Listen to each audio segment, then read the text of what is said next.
Hello. As a business owner, you have to wear many hats in the course of running a successful business. Sales, marketing, finance, HR, and so on.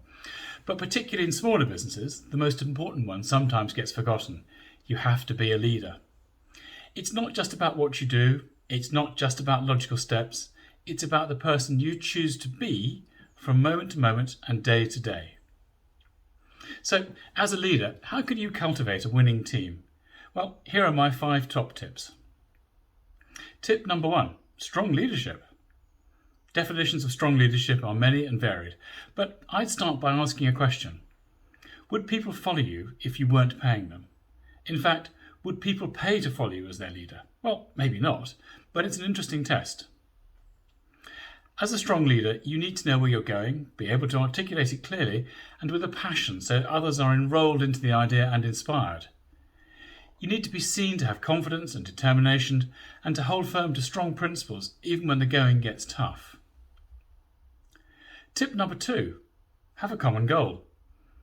You can't lead people anywhere unless you know where you're going. There needs to be a clear goal or vision that everyone knows. If they have to go and look it up in the company handbook, it may as well not exist. Everyone has to relate to it and know how it will benefit them. Tip number 3, have an action plan. As the saying goes, positive thought without positive action leads to positively nothing. There needs to be a series of cohesive plans that cover the long term, 3 to 5 years, the current year, the current quarter, and the current week.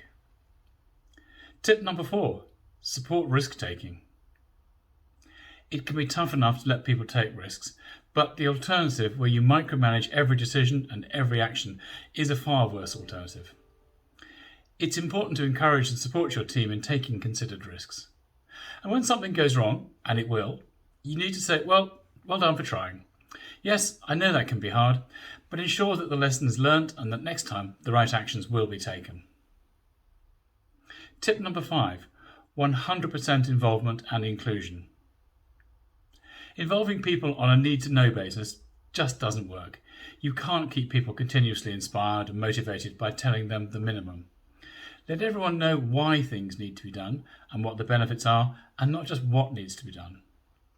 Get everyone feeling involved and ensure there's a culture where they feel valued, feel listened to, and feel they can make a difference. Have you tried using any of these tips before? Well, I'd love to know how you got on. Please let me know in the comments.